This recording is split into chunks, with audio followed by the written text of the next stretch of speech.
O Vasco atingiu o número máximo de estrangeiros. O que vai acontecer? Vi que querem trocar o Orelhano pelo Bitelo, ex-Grêmio. E o Capasso vai sair, a tendência é que o Capasso saia. O Orelhano poderia ser trocado pelo Wesley, acabou não rolando, então pode surgir uma negociação para ele. Se você tiver 10 estrangeiros, o problema, Fabrício, é que você vai poder contar por jogo com 7. Tá? Exceção a jogos da Sul-Americana e da Libertadores, que não há restrição, jogos com cunho nacional ou estadual, você pode contar com 7 gringos. Então, você tem 10, você precisa selecionar 3 que não vão nem para o banco de reservas. Você pode colocar os 7 como titulares, você pode colocar 6 titulares de um banco. O que eu quero dizer é que você pode relacionar por um jogo 7 atletas gringos. Se você tem 12, você tem que cortar 5 do jogo. Tá? Então, esse é o ponto. Você pode ter quantos você quiser no seu elenco. Só que você cria para si um enorme problema que você precisa ficar cortando os caras até do banco de reservas. O Wilson Oliveira, 777, aprovou o Coelar. O Wilson, a resposta que eu tive durante a live é de que não, que os caras ainda seguem aguardando a posição da 777. E o Vascão, então, Gustavo, acabei de receber a resposta de que a 777 ainda não aprovou a compra do Coelar, tá? A resposta de agora, vou até ver qual foi o horário. 19h29, tá? Ainda não houve o aval. A resposta, estamos aguardando a 777. Vamos então falar do Vascão da Gama, porque um time treina em Punta del Este e o outro está sendo preparado para o jogo de quinta-feira, 7h30 da noite em São Januário, com o Boa Vista na estreia da Taça Guanabara. O João Vitor, jogador de 25 anos, foi apresentado. Ele vai usar a camisa número 38. Um dos seus maiores amigos é o Lucas Piton, e ele fala com carinho também do amigo. Ele que jogou pouco no Benfica devido à lesão, e a apresentação dele foi assim.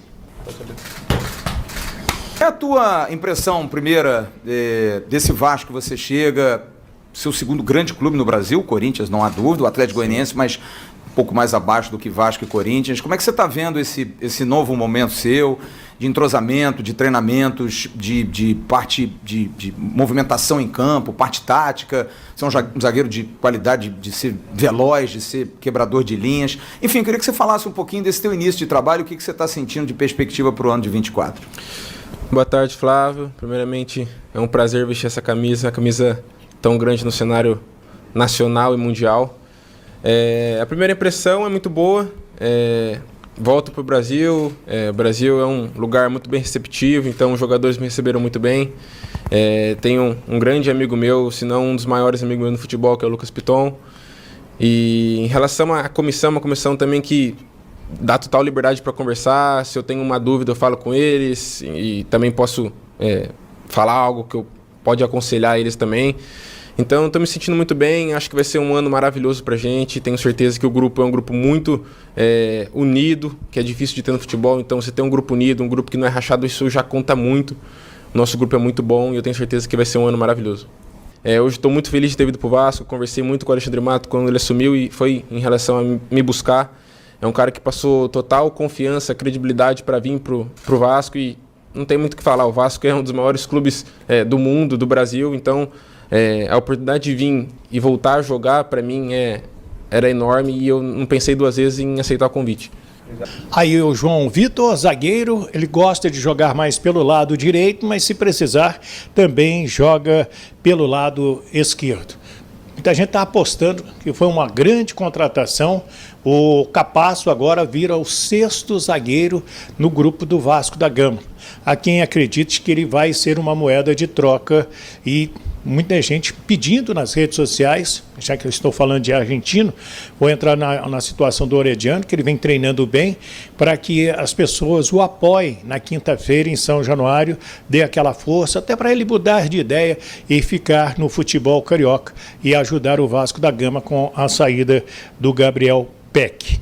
O torneio de verão, o Vasco vai jogar na quinta, às 22h15, no nosso horário, Vasco e São Lourenço em Punta del Este. Então dá para ver o Vasco no Campeonato Carioca 7h30 e depois dá para ver o Vasco lá no torneio de verão em Punta del Este contra o São Lourenço, o time do Ramon dias. 2 jogos podem não ser disputados no estado do Rio. Nova Iguaçu e Vasco pode ser em Uberlândia no dia 31 de janeiro, uma quarta-feira, e Vasco e Volta Redonda em Cariacica, 24 ou 25 de fevereiro. Não tem a data definida na tabela da Federação de Futebol do Estado do Rio de Janeiro. O Alexandre Matos retornou ao Rio, vai cuidar aí de algumas negociações que estão, né, acontecendo. O Juan Esforça, jogador de 21 anos lá do Newell's Old Boys, o presidente do clube disse que aceitou a oferta do Vasco de 5 milhões de dólares e agora o Alexandre e o Lúcio Barbosa tentam convencer a 777 de que é um bom negócio para Vasco SAF, como também retornar com o Cuejá. É um jogador que o Ramon Dias e o Emiliano Dias gostam muito e que estaria disposto a baixar os seus salários para retornar ao Rio de Janeiro. É um jogador acima dos 30 anos, mas aí a 777 tem que liberar esta contratação. Então o Vasco segue atuando no mercado para trazer reforços e a gente está atento por aqui. No nosso programa com a enquete perguntando qual time perdeu mais na janela, quem perdeu os melhores jogadores. O Thiago lembrou aqui bem que o Vasco perdeu o Gabriel Peck, né? Que para muita gente foi vendido por um valor muito legal, mas o talvez segundo, né? Ali atrás do Dinamite, ali na altura do Romário, um dos maiores ídolos do Vascão, o craque Edmundo, parece que não curtiu muito a venda do Peck, não. E numa entrevista ao Dieguinho do Futebolaço, no YouTube, canal muito legal, inscrevam-se, ele falou sobre isso. Primeiro, eu sou contra a venda de um titular, né? Um jogador que é voluntarioso, que tem muito a evoluir. Eu sou contra a saída do Peck, acho que vendeu muito barato, acho que o Vasco é um dos que vende pior os seus talentos, as suas joias, e acho que, mas o pior disso tudo, na minha opinião, é que o Vasco não acelera processos. Não consegue lapidar os seus diamantes. E acho que o Peck é um desses diamantes. Tem tomada de decisões, mas eu acho que o Peck é muito bonzinho. Eu acho que ele devia ser um pouco mais rebeldezinho, sabe? Se fosse um pouquinho mais rebelde, talvez a rebeldia talvez fizesse melhor para a carreira. Esse é nosso Ed, o animal lá de Nikit também. Beijo pro Ed. Thiago, você que tá sempre ali pelos meandros de São Januário, você acha que o Peck tinha que ser mais rebeldezinho? Não acho que o Peck tinha que ser mais rebelde, não. Eu acho que o Peck ele conseguiu lidar muito bem em todas as passagens, todos esses momentos que ele viveu no Vasco. Porque o Peck, ele surge como uma grande promessa.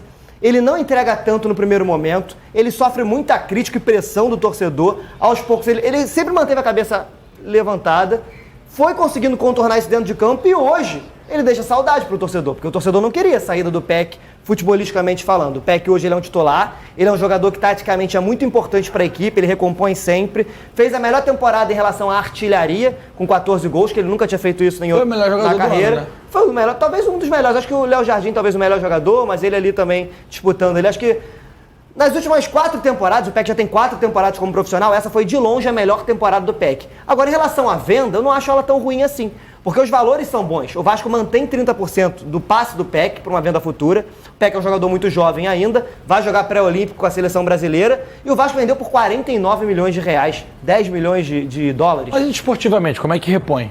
O Vasco está contratando o Adson, que é um atacante que tem características um pouco diferentes da do Peck. O Peck é um jogador mais agudo, que vai na linha de fundo, procura sempre o gol ou pelo menos um passe ao fundo. Já o Adson, que a gente está vendo aqui na tela, é um jogador também de ponta direita, que é canhoto. Então quando ele vai chegando já para o fundo do campo, ele tem a tendência a cortar para dentro e procurar um passe alternativo. Não é aquele cara que vai na linha de fundo fazer um cruzamento. São características diferentes, mas também volta para recompor. Taticamente é importante porque é um jogador muito veloz, um jogador novo. Eu acho que assim, comparando a venda com a contratação, foi bom para o Vasco. O Vasco vende um jogador por 50 milhões de reais e contrata outro por 26. Coloca aí 24 milhões do bolso. Mas o senhor está pensando só em número, candidato. O negócio é ele colocar porque eles vão ter características de jogar na mesma posição, vai recompor igual, talvez no último terço do campo talvez não seja exatamente o mesmo jogador. Precisa chegar primeiro. É, claro, tem que Porque jogar. ele vai chegar com um sarrafo E não muito só alto. isso, quando ele foi vendido para o Nantes da França, o Vasco tinha sido procurado para o PEC ser a primeira opção do Nantes. Aí o Vasco não vendeu o PEC, na época o Vasco não tinha interesse em vender, e aí eles contrataram o Adson. Portanto, até os scouts de fora enxergam os jogadores como alguma característica parecida. Seguinte, o senhor tem muitas tatuagens, Rob Porto? Algumas. O senhor tem alguma secreta? Nenhuma. Tem alguma com o nome de ex? Não, tem minha mãe aqui tatuada. Ah, que linda. Ah, linda essa aí, muito legal. Então é o seguinte, tá dando uma polêmica no Vasco, porque o Cuejá é um baita de um jogador, mas alguns torcedores do Vasco, tá aqui, ó, tem os times que ele jogou aqui, tem o Al-Hilal, tem Deportivo o Cali. Deportivo Cali, Júnior de o Barranquilla, Atlético Júnior de Barranquilla Barranquilla. e o Flamengo, obviamente. E aqui cabe a logo do Vasco, aqui cabe a logo do Vasco. Você deixaria de contratar um jogador do nível do Cuejá, que chega para ser titular, por conta de uma tatu? Claro que não. Claro que não. Mas isso daí eu acho que ultrapassa essa questão, né? Eu acho que a partir do momento que ele entregue dentro de campo o que ele foi, né? A intenção de trazer, de jogar, acho que não tem nada a ver, né? Você lembra do Louco Abreu, que jogava com aquela camisa cheia dos escudos, que ele passou pelos clubes todos, ele deixou de jogar, de se entregar para os outros clubes? Eu acho que não, né? Tô não pensando o tatuagem, seguinte, né? Mas jogo do Campeonato Carioca, eu não mando sei. do Flamengo contra o Vasco, transmissão da Band, semifinal, lógico, começando vai ter. o jogo, Não, aí o Jair fala assim pro câmera, ó, fecha foca. no escudo do Flamengo, aquele carinho do Jair, fecha lá, pô! E o Imagina. Louco Abreu não tinha nenhum escudo do Fluminense, nem do Vasco, nem do Flamengo. É fogo no cabaré, Rob Porto. cara, eu acho que não. Eu acho que isso daí mostra apenas, né, que ele foi dedicado a esses clubes e que mostrou, né, a sua vontade por eles, né? Eu tento Cabe levar do Vasco, esse lado, assim. mas não botou do Shabab, não. Acho que talvez seja um dos clubes que ele se sentiu mais identificação, vitorioso também, né? Ele foi campeão. Enfim, acho que é mais De por esse repente é só lado. quando termina, quando sai. Ou então não tem relação nenhuma com o Al-Shabaab a ponto de achar que tem que botar um O senhor Al-Shabaabão aqui. faria uma Né? tatuagem em homenagem a alguém? Tô falando de Alguém? crush, não tô falando de família. Família a gente faz. não. Namorada, Não, de esposa, forma alguma. ex. Já veio relacionamentos acabarem, não tem necessidade nenhuma disso.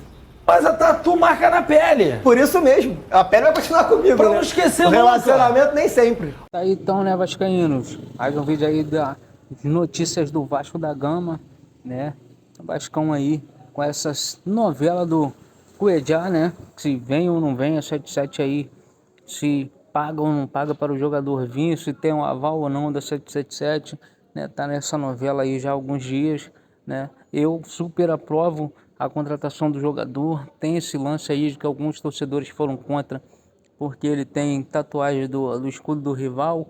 Irmão, acho que o cara entrando em campo, vestindo a camisa do Vasco e honrando ela, não tem essa de tatuagem não, tá me entendendo? Que o principal é ele honrar dentro de campo, vestindo a camisa do Vasco e fazer o torcedor feliz, né? Então isso aí de tatuagem, isso aí vai passar longe, né? E quem sabe aí ele não coloca até uma tatuagem do Vascão também no braço, né? Conquistando títulos aí pelo Vasco, se tornando aí um excelente jogador. Que a vinda dele vai agregar muito no elenco do Vasco, né? Vai fazer o time do Vasco ficar muito mais forte, que é o que a gente está precisando, né? Um Vascão forte aí para trazer títulos e brigar nas cabeças, nas competições, né? Chega de sofrimento, então não tem essa aí de tatuagem, que tem tatuagem de rival, tatuagem de outros clubes, não. A gente precisa de um jogador bom e sabemos da qualidade dele, né? Que vai deixar um nível ali do meio campo do Vasco muito excelente. É o Vasco aí que se reforçou defensivamente. Vem aí, saiu o Gabriel Peck, chegou o Adson, espero também que arrebente com a camisa do Vascão. Então é o que a gente precisa, né? De jogadores com qualidade para deixar o elenco muito forte para as competições aí, Campeonato Brasileiro, Estadual e Copa do Brasil, para o Vasco fazer bonito nesses campeonatos, que é o que a gente está precisando muito e muito, né? Do Vasco forte e brigando por títulos, né? Então é isso aí, se inscreve no canal, deixa o seu like, compartilha aí esse vídeo também, deixa um comentário aí do que você acha das notícias do Vascão e vamos que vamos.